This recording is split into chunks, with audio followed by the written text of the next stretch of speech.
My mother called me. Dramatic when collapsed at the dinner table at Thanksgiving, until my sister broke the window and neighbors rushed to help. I couldn't sleep the night before Thanksgiving. My chest hurt too much, not just from the bruises Frank, my husband, left, but from the way my own mother had told me to hide them. I'm Elena, 32 years old, female, and for years I thought being a good wife meant swallowing pain until it choked me. Frank had trained me into silence with fists, and my mother, Grace, had trained me into silence with shame.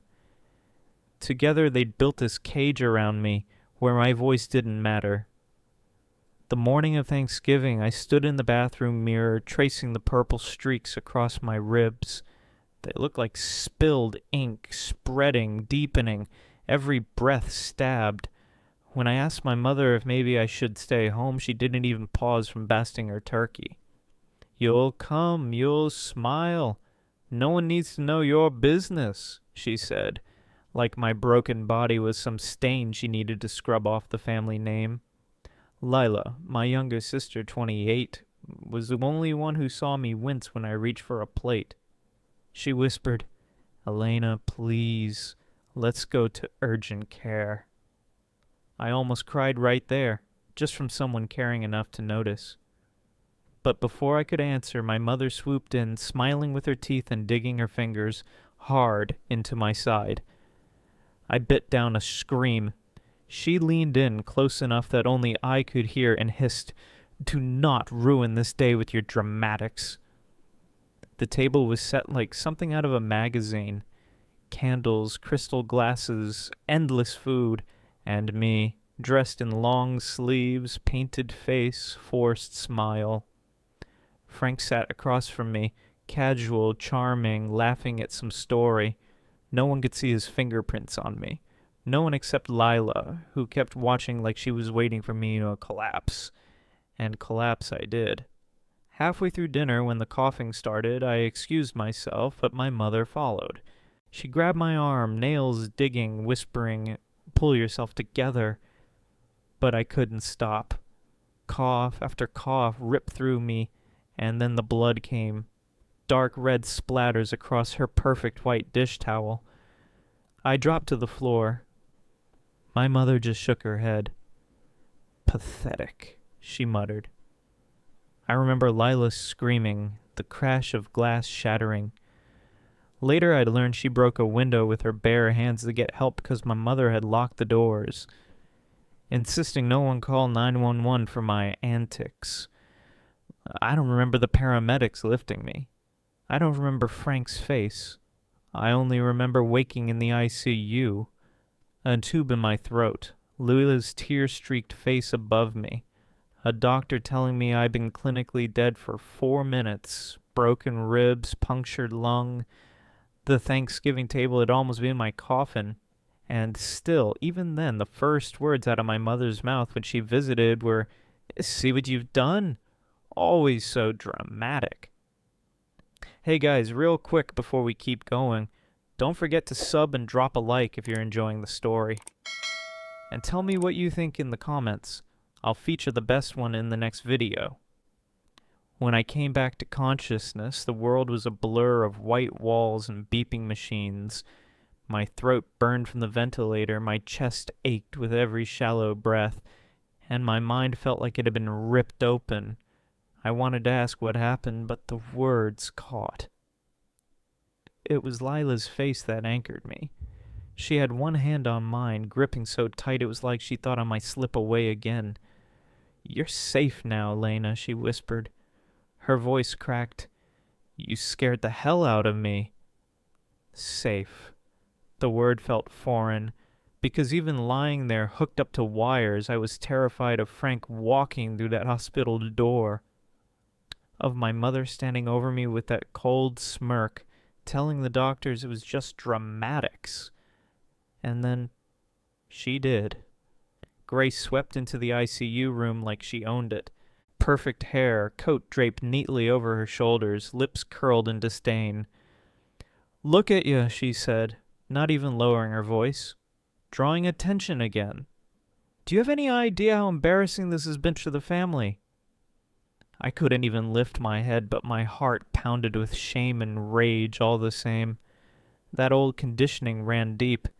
Years of being told I was too sensitive, too dramatic, too weak. Years of hearing, good wives don't complain, good daughters don't cause scenes. But Lila snapped. She almost died, Mom. She was dead for 4 minutes. 4 minutes. And all you care about is embarrassment? Grace rolled her eyes like Lila was a child. Doctors exaggerate. She's breathing now, isn't she? Frank's devastated. That name made me choke. I turned my face away. Lila stood up so fast her chair screeched. Don't. Don't you dare defend him. He broke her ribs. He punctured her lung. He did this. Grace's mouth tightened into that same cruel smile I'd known my whole life. Marriage takes sacrifice. You think men don't have tempers? You think walking away makes you noble? You'll understand when you're older, Lila. Lila's hands were trembling, but her voice didn't waver. No, I understand right now. I understand that you've been covering for him just like you've been silencing Elena her whole life. And I'm done. We're done. That was the first time I saw someone stand between me and my mother like a shield. Lila wasn't just protecting me from Frank anymore. She was protecting me from Grace, too. The nurses came in to check my vitals, and Grace finally left in a flurry of perfume and muttered insults. But before she disappeared, she leaned close enough that only I could hear. You'll crawl back to him. You always do. Her words sliced deeper than any knife, and I hated that a part of me believed her, because for so long I had. But Lila stayed. She stayed through the long hours, through the nightmares, through the shame. She whispered things I didn't know how to believe yet. It's not your fault. He chose to hurt you. She chose to let him. You don't owe them silence anymore. For the first time in years, I felt a flicker of something beneath the fear. Not safety, not yet, but possibility. The days after waking were a haze of painkillers, fluorescent lights, and the sound of machines keeping track of my fragile body. Every movement felt like knives pressing into my ribs. Breathing was work. Talking was worse. But the silence, that heavy silence that had ruled my life, was worse than all of it. The doctors didn't mince words. Your injuries are consistent with severe blunt force trauma, one of them said, while Lila sat gripping my hand. This wasn't a fall, Elena. These are deliberate. Hearing that word deliberate made my stomach drop. It meant someone chose this for me. And I already knew who. Frank didn't come to the hospital, not once, but his shadow was everywhere. The bouquet of roses that arrived the second day, deep red, a card with his handwriting, "Forgive me, my love." The letters that followed, always the same script. You pushed me too far. I only hit you because I love you. Nurses would glance at them and then at me, their faces careful, professional, but I could see the truth in their eyes. They knew. And then there was Grace. My mother swept in and out of the ward like she was checking on an inconvenience. Not her daughter, who had technically died.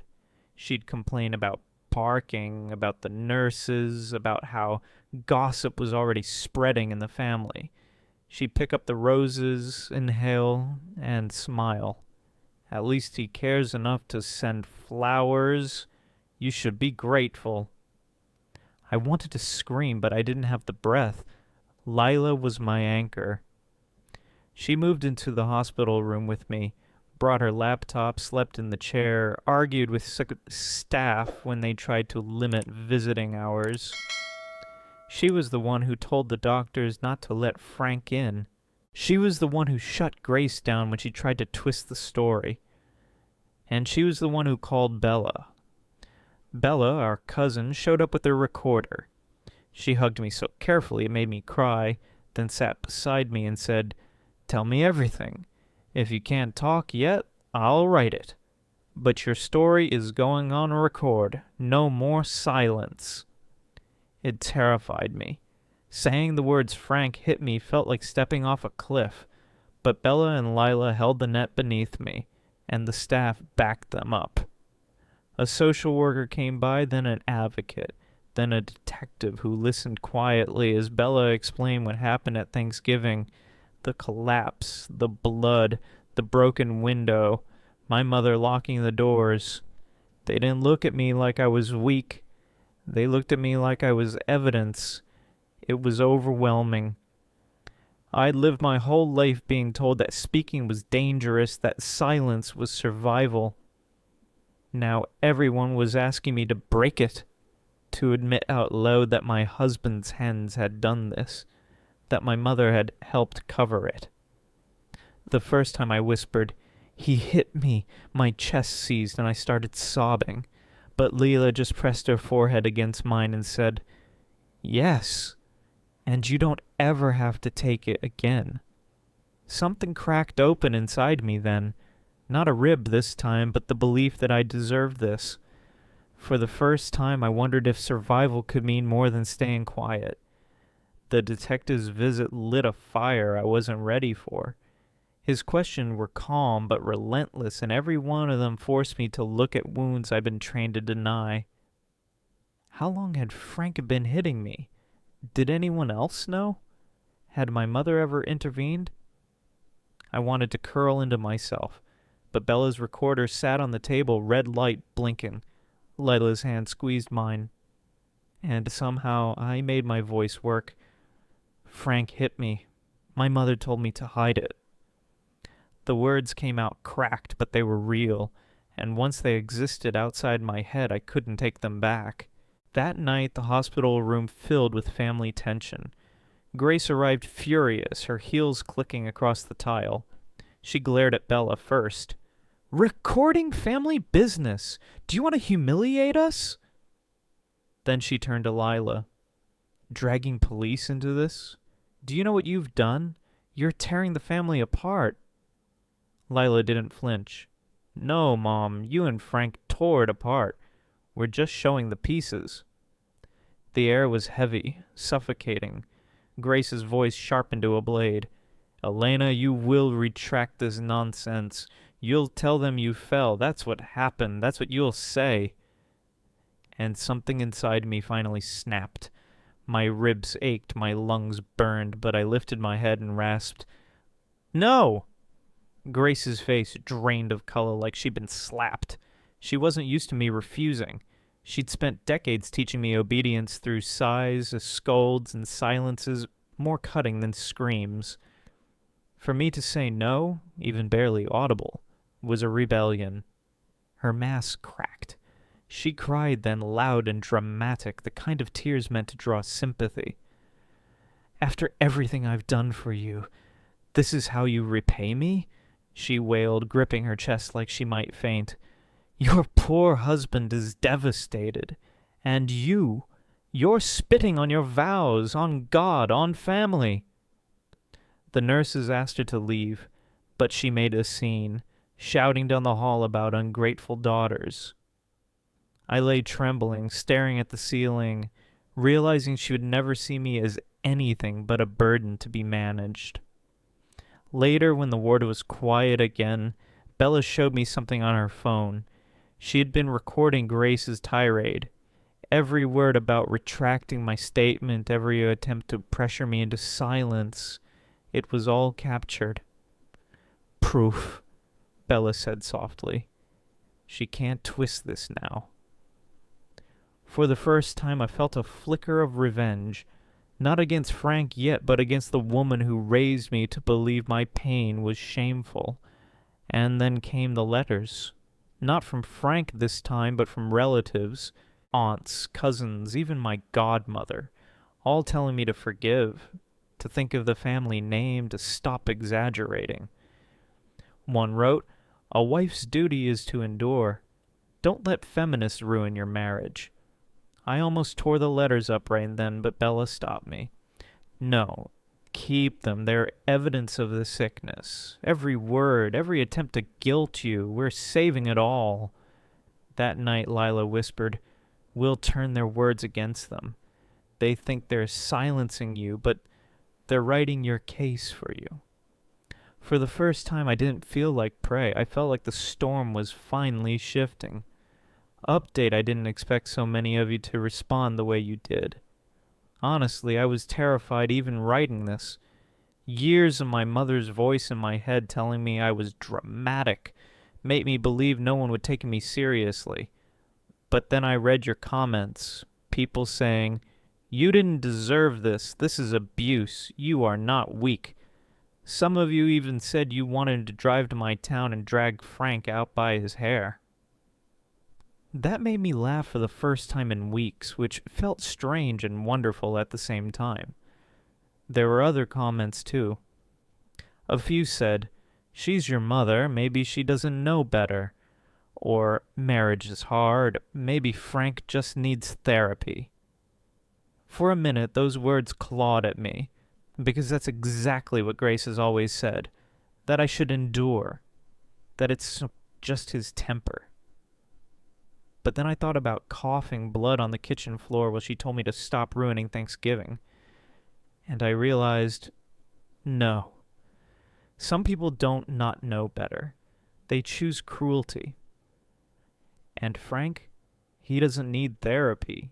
He needs consequences. That word has been echoing in my head since Bella played me the recording of Grace pressuring me. Proof. For so long they controlled the narrative, me as hysterical, me as ungrateful, me as dramatic. But now, every word is preserved. Every card Frank sent, every letter from relatives telling me to endure, every bouquet meant to buy forgiveness, it's all being kept, not as love, as evidence. And here's where the revenge started. Quiet, small, but deliberate. I told the detective I wanted to press charges. My voice shook, but I said it. Frank hit me. He broke my ribs. He almost killed me. Lila's eyes filled with tears, but this time they weren't just fear. They were pride. That night I took the roses Frank had sent and asked the nurse for a lighter. She hesitated, but Bella smirked and said, "Hospital courtyard, we'll supervise." We went outside, and I sat in a wheelchair, shivering under a blanket, watching as those perfect, deep red petals curled and blackened in the fire. The smoke rose into the night air, and for the first time I didn't feel like I owed anyone forgiveness. Grace, of course, lost her mind when she heard. She stormed into the hospital again, hissing, "You're destroying your marriage. Do you want to be alone forever?" And for the first time in my life, I didn't lower my head. I looked her straight in the eye and rasped, "I'd rather be alone than dead." She slapped me, right there in the hospital in front of the nurse. The sound cracked across the room, but this time, instead of silence, the nurse called security. They escorted Grace out while she screamed that her own daughters had betrayed her. I touched my cheek, still stinging, and realized something, and her slap didn't silence me. It proved everything I'd been saying all along. The backlash came fast, like a floodgate had been opened. The very next morning, the hospital staff brought me a stack of visitor restriction forms to sign. Apparently, overnight, half my extended family had shown up at the front desk demanding to see me. Aunts, cousins, even my godmother. They wanted to pray over me and talk some sense into me. What they really wanted was to get me alone and to shame me back into silence. I signed the papers without hesitation. Only Lila, Bella, and the doctors could come in now. No one else. The phone calls started soon after. Grace must have rallied the troops because suddenly I was the villain of the family. Messages poured into my phone. Marriage isn't perfect. You can't just throw a man in jail because he lost his temper. We don't air our dirty laundry. Some were even nastier. One cousin wrote, If you loved Frank, you'd forgive him. God commands forgiveness. I saved every single one. Bella helped me set up a separate folder on my phone. Evidence. Every cruel text, every guilt-soaked voicemail, every attempt to bully me back into submission went straight into that folder. And then Frank escalated. At first it was roses and letters, always in that same flowery script. I'm lost without you. You're my everything. I'll never forgive myself. But when I didn't respond, when he realized I wasn't crawling back this time, the mask slipped. The next bouquet came with a card that read, "If I can't have you, no one will." I froze reading it. My hands trembled, my chest tightened, and for a moment I couldn't breathe. But Lila snatched it from me before I could spiral. "Good," she said flatly. "He's just handed the detective a threat in his own handwriting." It should have terrified me, and it did, but it also lit something else inside me. Defiance. He thought he could scare me back into his arms. Instead, he was writing his own noose. That night, Lila whispered in the dark hospital room, "We'll make them choke on their own words, Frank, Mom, all of them." And then came the turning point. The detective called. He told me Frank had tried to visit the hospital. Security had stopped him, but he caused a scene in the parking lot, screaming, crying, banging on his car. Someone filmed it. The video was already circulating on Facebook, shared by neighbors, co-workers, even strangers. Frank, the charming husband everyone thought was perfect, was now publicly unraveling. And for the first time the balance shifted. He wasn't the man hiding behind a polished smile anymore. He was the man pounding his fists in a parking lot while his security dragged him away. The fear was still there, but it was changing, turning into power. Update 2. You lot did what I needed in ways I didn't even know I needed. After the parking lot video hit Facebook, Lila posted it, Bella captioned it with the exact time he threatened me, and a neighbor uploaded their dashcam.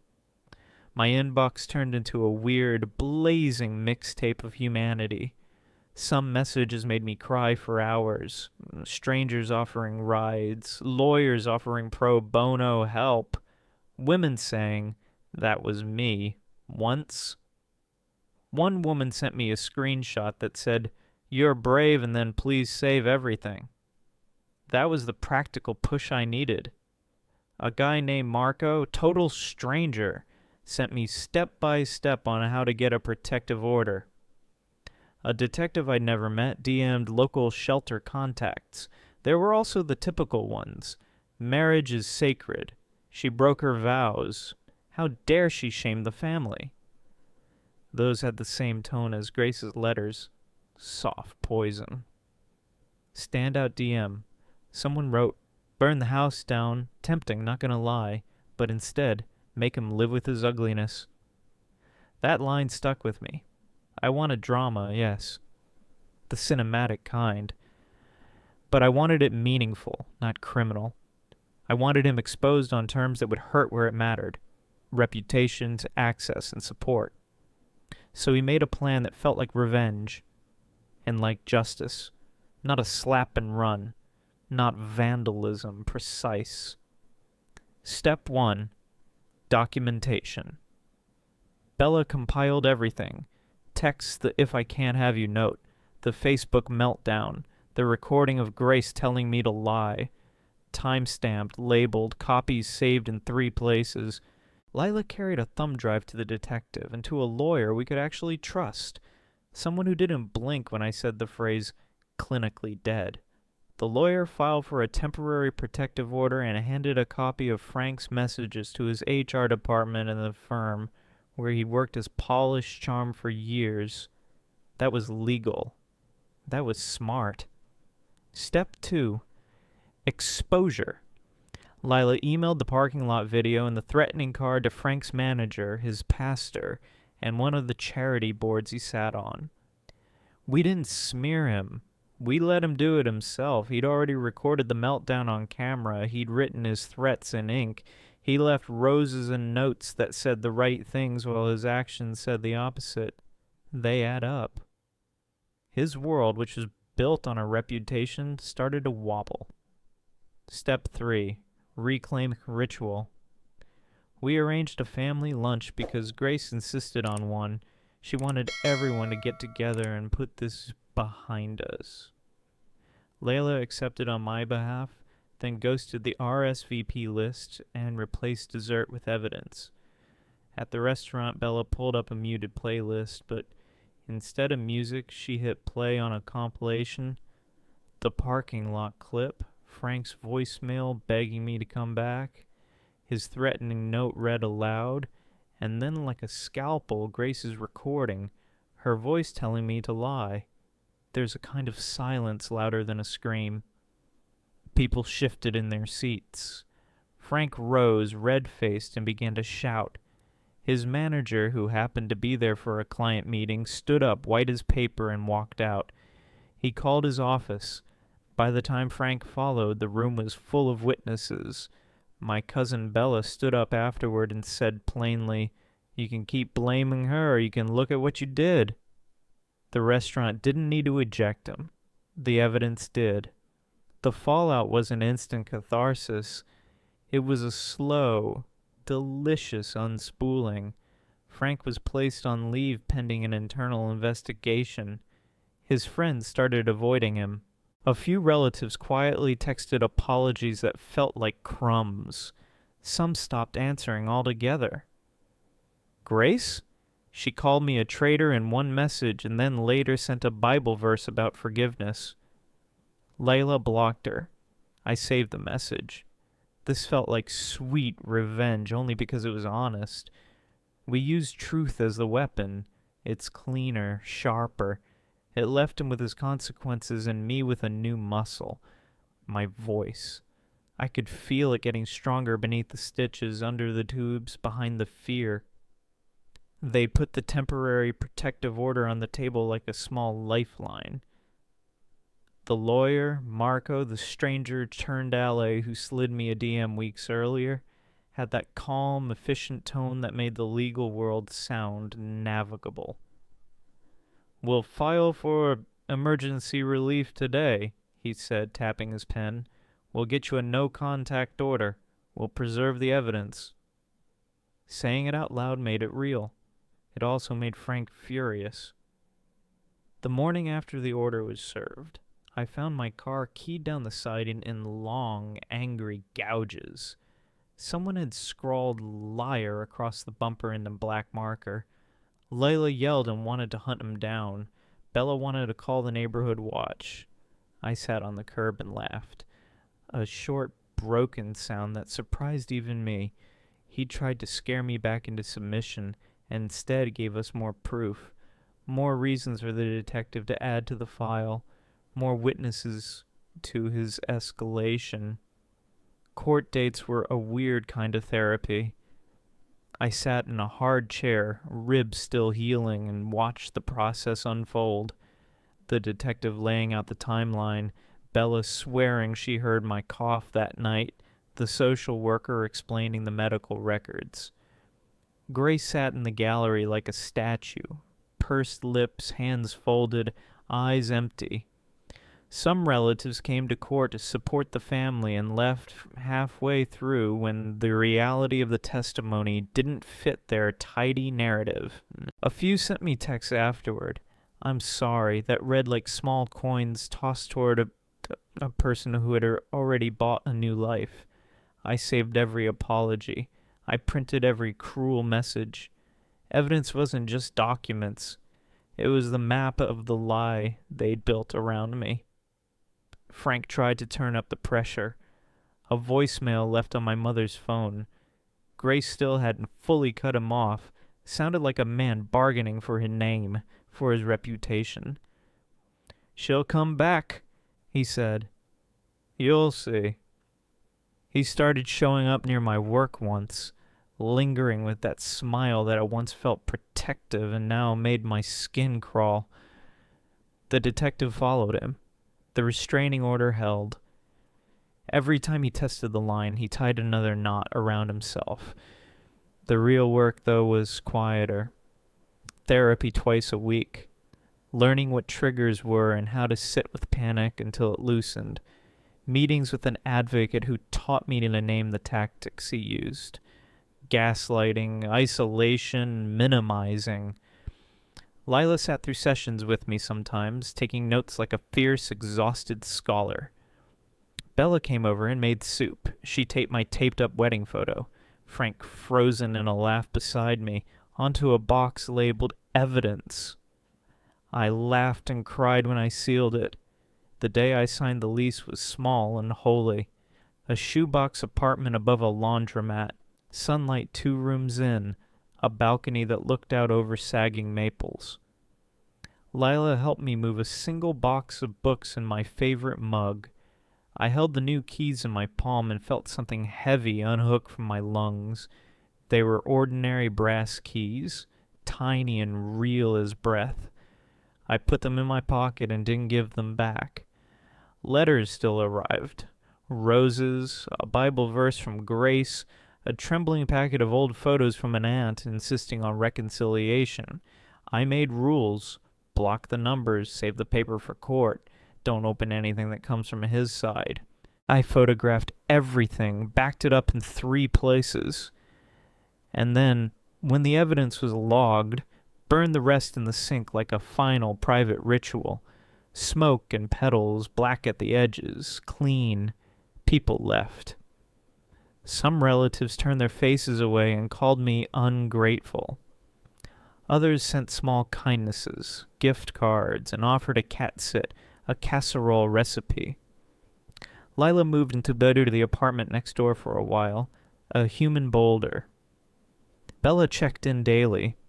Marco sent text before big hearings. "You're doing the right thing." The detective came to court and said the words the nurses had whispered, if she hadn't made it, and didn't finish. We didn't let 'em finish. Legal battles remain. The prosecutor hasn't dropped the case. The restraining order will be reviewed. Frank is in limbo. Suspended from work. Public whispers trailing him like the scent of smoke. My mother called once. Voice thick with something like guilt. I told her truth in short sentences. You hurt me. You enabled him. I will not be silent. She hung up. She sent a prayer later. I didn't answer. I saved it. That night, after boxes were unpacked and the apartment smelled faintly of lemon and detergent, I stood on my tiny balcony and let the city noise wash over me. My ribs ached, but my breath came deeper than it had in months. Survival felt like a muscle I'd been taught not to use. Now I flexed it, clumsy and proud. I thought of the women who'd messaged me from other towns and the woman who told me to make him live with his ugliness. I'd done that, not by breaking him, but by refusing to be small. Keys in my palm, evidence in a safe, therapy scheduled, and a protective order taped to my fridge. Small, stubborn victories. The path ahead is messy and long. Courtroom lights, depositions, relatives who might never forgive me. But for the first time, the future had edges I'd chosen. Survival wasn't submission. It was a quiet, fierce reclamation. And when I locked my new door that night, listening for the hollow echo on the other side, I smiled. Not because the war was over, but because I had my own keys. If you liked the video, subscribe to the channel and like it. You can also watch more shocking stories in the playlist.